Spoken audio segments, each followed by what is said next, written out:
AHY dan Nasdem ribut lagi. Ini kok jadi kayak kebiasaan ya? Bentar-bentar ribut, bentar-bentar rusuh. Apakah AHY akan keluar dari koalisi perubahan meninggalkan Anies? Pernah saya katakan terdahulu bahwa ini kawin paksa. Kawin paksa ini kemungkinan besar bukan hanya cerai, tapi belum kawin beneran itu sudah bisa cerai, ambiar, pisah. Sudah terbukti kan, masalah cawapres saja menjadi udrek kan nggak karu-karuan. Nasdem merasa pengen cari dari luar, PKS pengen Kang Nahir maju, Demokrat sudah pasti ketua umumnya, cawapresnya AHY disodorkan menjadi cawapresnya Anies. Ini penuh dengan dinamika yang mungkin ini punya potensi kuat untuk ambiar gitu loh. Jadi bagi Nasdem, bagi Anies, AHY ini tidak terlampau meyakinkan untuk bisa berdampingan dengan Anies. Padahal syarat koalisi, salah satu yang saya tangkap dan dibaca dalam koalisi perubahan itu syaratnya adalah menang. Yes, PKS saja udah jelas clear ngomong. Siapapun cawapresnya, yang penting menang. Kan pertanyaan orang awam lah, nggak perlu canggih-canggih amat. Kenapa AHY nggak prioritas? Ini nggak meyakinkan orang jadi pendamping Anies. Makanya Nasdem sibuk ngomong Hovifah, karena Hovifah dianggap melengkapi secara teritori. Karena Jawa Timur ya. Jawa Timurnya dapat, NU-nya dapat, sesuatu yang dianggap menjadi kelemahan Anies. Kan gitu. Saya di berbagai tempat ngomong ini, tapi bagi Demokrat dianggap provokatif. Karena provokatif, ya ini sama halnya Demokrat nggak dianggap kok. Sudah total dan loyalitasnya diberikan kepada Anies sebagai kandidat capres coba. Tapi AHY nggak diumumkan sebagai kandidat calon wakil. Itu kan menyakitkan, Livi. Koalisi perubahan sebenarnya itu saling mengancam. Partai Demokrat terus-menerus memaksakan AHY sebagai calon wakil presiden Anies. Karena hanya itulah syarat yang membuat Demokrat tertarik untuk bergabung di koalisi perubahan. Sedangkan Nasdem sudah pasti nggak mau. Karena jelas nama AHY itu tidak menjual dan potensi kalahnya itu besar. Makin panas, perang dingin Nasdem dan Demokrat sudah tak terbendung. AHY sindir hengkang dari koalisi perubahan. Ditulis oleh tim redaksi jurnal, dikutip dari berbagai sumber. Pegiat media sosial Deddy Siregar baru-baru ini memberikan tanggapan soal AHY yang diremehkan oleh Partai Nasdem. Lewat akun Twitter pribadinya, Denny menilai jika dia yang diremehkan seperti itu, ia bakal lempar asbak dan pergi dari koalisi perubahan. Seperti diketahui, Partai Nasdem menegaskan telah memberikan mandat kepada Anies Baswedan untuk memilih sosok calon wakil presiden yang akan mendampinginya pada Pilpres 2024 mendatang. Hal ini disampaikan oleh Wakil Ketua Umum Partai Nasdem, Ahmad Ali, merespon pernyataan Ketua Umum Partai Demokrat Agus Harimurti Yudhoyono yang mempertanyakan apakah ada yang ingin pergi jika dia ditunjuk jadi cawapres untuk Anies. Karena wakil presiden yang akan mendampingi Anies itu adalah orang yang bisa membantu pemenangan. Pertanyaannya saya balik, kalau bukan AHY, pergi enggak dia? Sambungnya. Lantas Ali menuturkan sejak awal Nasdem tidak tertarik membahas soal nama cawapres yang akan mendampingi Anies. Nasdem, kata dia, lebih fokus pada kriteria sosok cawapres tersebut. Kendati demikian, Ali mengatakan jika ada pertanyaan apakah AHY memiliki peluang mendampingi Anies, maka jawabannya sangat besar. Di sisi lain, Ali menyebut saat ini bukan waktu yang tepat bagi Nasdem untuk mengumumkan sosok cawapres pendamping Anies. Ia pun menyebut saat ini waktunya lebih tepat untuk melakukan konsolidasi. Sebelumnya, AHY dalam pidato politiknya menyatakan tak mempersoalkan jika tak dipilih menjadi calon wakil presiden untuk mendampingi Anies Baswedan di Pilpres 2024. Menurut AHY, yang harus dipertanyakan adalah bagaimana sikap partai lain di koalisi perubahan andai dirinya dipilih menjadi cawapres Anies. Dia mempertanyakan apakah akan ada partai yang mengundurkan diri dari koalisi atau tidak. Demokrat, Nasdem, dan PKS memang sudah menekan kesepakatan kerjasama politik untuk mengusung Anies Baswedan di Pilpres 2024. Koalisi juga sudah menetapkan kriteria cawapres yang diserahkan kepada capres. Namun, koalisi ini belum memutuskan cawapres sampai saat ini. Bahkan jika diperhatikan, koalisi ini belum juga solid, terlihat masih saling serang satu sama lain, terutama Nasdem dan Demokrat.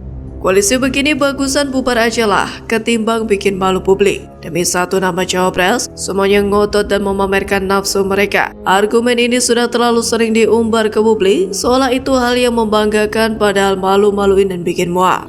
Bahkan Ketua DPP Nasdem Effendi Khairi pun secara terang-terangan mengatakan tidak setuju AHY jadi cawapres Anies. Alasannya karena koalisi perubahan perlu kekuatan lain agar Anies bisa menang. Di sisi lain, tujuan utamanya AHY mau jadi cawapres itu bukan untuk menang, melainkan untuk menyelamatkan Partai Demokrat. Lagian juga kalau AHY mau jadi wapres beneran, tentu yang dikejar bukan jadi cawapres Anies, tapi jadi cawapres Ganjar atau Prabowo. Pasalnya elektabilitas kedua orang itu lebih tinggi dibandingkan Anies, sehingga peluangnya untuk menang juga lebih besar. Apalagi sekarang AHY terlihat semakin agresif mendekati Anies, meskipun ditolak oleh PKS dan Nasdem. Seperti saat Anies berangkat haji diantarnya, begitupun ketika penggagas patung ketak-ketik tersebut pulang dari Tanah Suci, dijemput oleh AHY. Dan jelas apa yang dilakukan oleh AHY yang semakin ngotot mau jadi cawapres Anies ini merupakan ancaman yang nyata bagi Nasdem. Pertanyaannya, kenapa jadi ancaman nyata? Karena kalau dia tidak ditunjuk jadi cawapres Anies, pasti AHY akan sakit hati banget lantaran pengorbanannya sudah banyak. Dan ujung-ujungnya, Partai Demokrat akan meninggalkan koalisi perubahan. Jadi, bagaimana menurut Anda? Menjijikkan, pengawalan Anies di Arab dan sambutan kepulangan Anies bak drama Indosiar. Settingannya gak natural. Ditulis oleh tim redaksi jurnal dikutip dari berbagai sumber.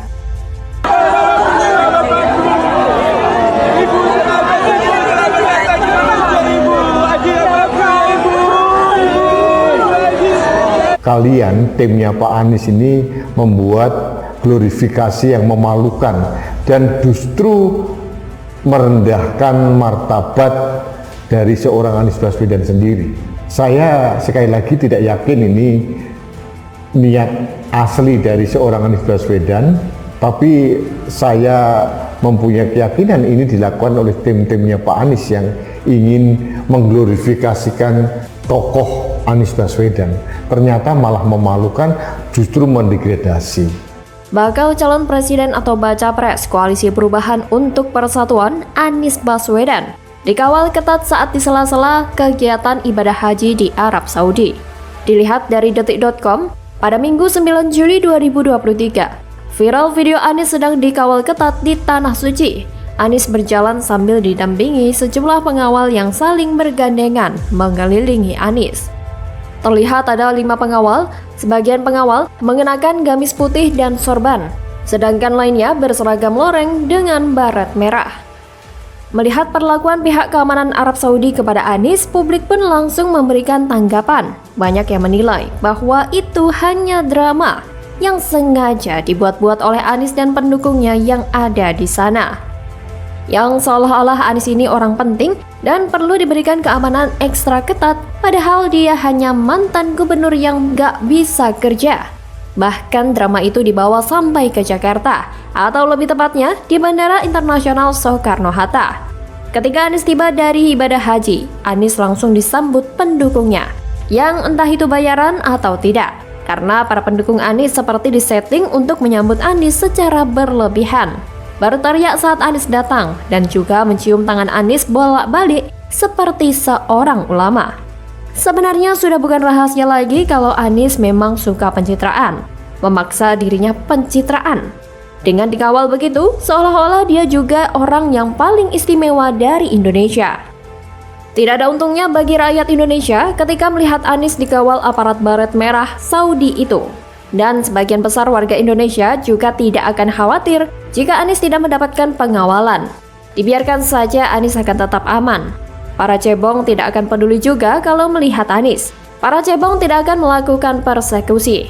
Beda halnya kaum kadrun yang suka persekusi.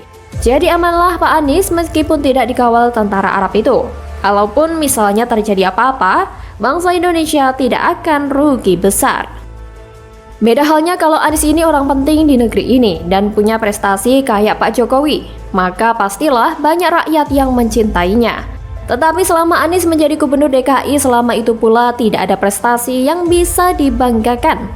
JIS yang tadinya dibanggakan juga bermasalah. Bahkan saat akan mendapatkan kursi gubernur, Anies ini sudah bermasalah. Itu terlihat dari caranya menggunakan politik ayat dan mayat alias politik SARA. Nah, tidak heran kalau ia lagi nyapres dan banyak masalah. Dia itu sudah tabiatnya orang bermasalah. Sebelum jadi gubernur bikin masalah, sudah jadi gubernur bikin masalah. Nyapres juga ada masalahnya. Sehingga jangan-jangan kalau ia jadi presiden akan sangat banyak sekali masalah. Pengawalan yang didapatkan Anies yang bisa kita saksikan di sosial media itu, kita tak tahu betul bagaimana kronologisnya. Jadi kita melihat saja poin-poinnya bahwa Anies ini bukan orang penting, justru dia adalah orang yang akan membuat masalah semakin runyam. Di Jakarta kan dulu sudah dia lakukan, misalnya mengubah nama-nama jalan. Lalu rumah sakit diubah namanya jadi rumah sehat. Kemudian sumur resapan yang merusak jalan dan menyuruh warga bikin lubang penampung air di rumah masing-masing. Semua kekonyolan ini seperti disengaja untuk membuat masalah makin bermasalah. Ingat Anies, ingat masalah makin bermasalah. Bicara terlalu banyak bacot dan mengaku punya gagasan dan solusi serta karya-karya. Ternyata semuanya cuma bacot doang. Omongan kagak jelas, prestasi juga anjlok abis. Jadi ketika melihat Anies dikawal oleh aparat baret merah dari Saudi Arabia itu, maka kemungkinan Anies memang lagi bermasalah dan akan diinterogasi. Hahaha. Bagaimana kalau menurut Anda?